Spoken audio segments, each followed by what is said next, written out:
کہ وہ 7ویں شخص تھی جنہوں نے اسلام کو قبول کیا، اور کفاران مکہ حضرت سمیہ کو مکہ کی سرزمین پر لوہے کا لباس پہنا کر دن بھر کھڑا کر دیتے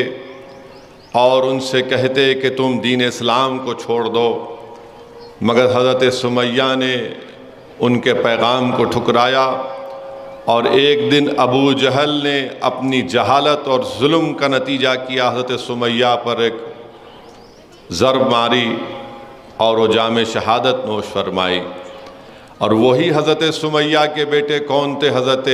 یاسر بن عمار رضی اللہ تعالیٰ عنہ، جنہوں نے دین اسلام کے لیے عظیم قربانیاں دیں اور شہادت کے جام کو نوش فرمایا۔ میرے عزت دار اور ماں اور بہنوں، مجھے یہاں پر خواجہ ہند الولی معین الدین چشتی اجمیری رحمۃ اللہ علیہ کی ماں کا واقعہ یاد آتا ہے۔ خواجہ ہند الولی سلطان ہند بنگال سے جب واپس آئے تو اپنی ماں سے جب ملاقات کیے، اپنی ماں کے قدم چومے، اور اماں نے کہا، ان کی والدہ نے کہا کہ آج بڑے خوش نظر آتے ہو، تو سلطان ہند نے فرمایا کہ اماں جان، بہت سے لوگ، ہزاروں کی تعداد میں لوگوں نے دین اسلام کو قبول کیا ہے اور پھر میرے ہاتھ پر بیعت بھی کی ہے۔ تو ان کی والدہ نے فرمایا، معین الدین، یہ تمہارا کارنامہ نہیں ہے، یہ اللہ نے میری نیکیوں کی وجہ سے تم کو یہ موقع عنایت فرمایا۔ آپ کی والدہ نے کہا کہ میں جب تم کو دودھ پلاتی تھی تو ہمیشہ باوضو رہ کر میں تم کو دودھ پلاتی تھی۔ میرے عزیز دوستوں اور بزرگوں، وہیں پر ہم جانتے ہیں کہ حضرت بایزید بسطامی رحمۃ اللہ علیہ، جو سلسلہ نقشبندیہ میں ان کا بہت بڑا مقام ہے، بایزید بسطامی رحمۃ اللہ علیہ کو ان کی ماں نے ایک مدرسے میں داخل کروایا، اور مدرسے کے ذمہ داروں سے کہا کہ میرے بچے کو بار بار گھر کو نہیں بھیجانا جب تک کہ وہ پوری تعلیم مکمل نہیں کرتا۔ ایک دن بایزید بسطامی رحمۃ اللہ علیہ کو اپنی ماں کی بہت یاد آئی، انہوں نے مدرسے کے ذمہ داروں سے اجازت مانگی، تو مدرسے کے ذمہ داروں نے حضرت بایزید بسطامی رحمۃ اللہ علیہ سے کہا کہ آپ یہ جو تعلیم دی جا رہی ہے، جو بھی ہوم ورک تھا، اس کو مکمل کر لیجئے اور آپ اپنے گھر کو جا سکتے ہیں۔ بایزید بسطامی رحمۃ اللہ علیہ جب اپنے گھر کو پہنچے، ان کی ماں وضو کر رہی تھی، اور جب گھر پر جا کر دستک لگائی تو ماں سمجھ گئی کہ بایزید آ گئے، تو ماں نے دروازے کے پاس جا کر کہا کہ کون ہے؟ حضرت بایزید بسطامی نے کہا کہ اماں جان، بایزید ہوں۔ تو اس ماں نے، اس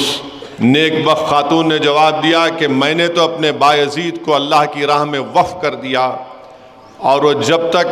اس میں کامل کامیاب نہیں ہوتا وہ واپس نہیں آئے گا۔ تو بایزید بسطامی اپنی ماں کے پیغام کو سمجھ گئے اور واپس چلے گئے، اور پورا علم حاصل کر کے اپنی ماں سے ملنے گئے۔ تو معلوم ہوا کہ بایزید بسطامی کو جو اللہ نے روحانیت میں اور صوفیزم میں جو مقام عطا کیا، اس میں ان کی ماں کا ایک بہت بڑا رول تھا۔ وہیں پر ہم دیکھتے ہیں خواجہ قطب الدین بختیار کاکی رحمۃ اللہ علیہ، واقعات میں آیا، علماء کرام نے یہ لکھا کہ قطب الدین بختیار کاکی جب بچپنے میں تھے تو ان کی ماں ان کے دل میں اللہ کی محبت کو پیدا کرنے کے لیے، اللہ پر توکل پیدا کرنے کے لیے ان سے کہتی کہ بیٹا چلو آج ہم دعا کرتے ہیں، نماز پڑھتے ہیں کہ اللہ ہم کو کھانا دے دے، رزق دے دے۔ ماں پہلے سے کھانا بنا کر، روٹی بنا کر ایک کمرے میں رکھ دیتی تھی۔ تو قطب الدین بختیار کاکی اپنے بچپنے میں معصومیت میں اللہ سے دعا کرتے کہ یا اللہ تو رزاق ہے، آج تو ہم کو کھانا کھلا دے۔ اور پھر جب نماز دعا ہو جاتی تو ماں کہتی کہ بیٹا کمرے میں دیکھو، کہیں نہ کہیں اللہ ہمارے لیے رزق دیا ہوگا۔ تو قطب الدین بختیار کاکی کو اپنی ماں کی پکائی ہوئی روٹی مل جاتی۔ ایک دن ایسا آیا کہ ماں کہیں باہر ہے، اور خطبُالدین بختیار کاکی اپنے گھر کو تشریف لاتے ہیں اور ماں کو فکر ہو جاتی کہ میں نے کھانا روٹی نہیں بنائی.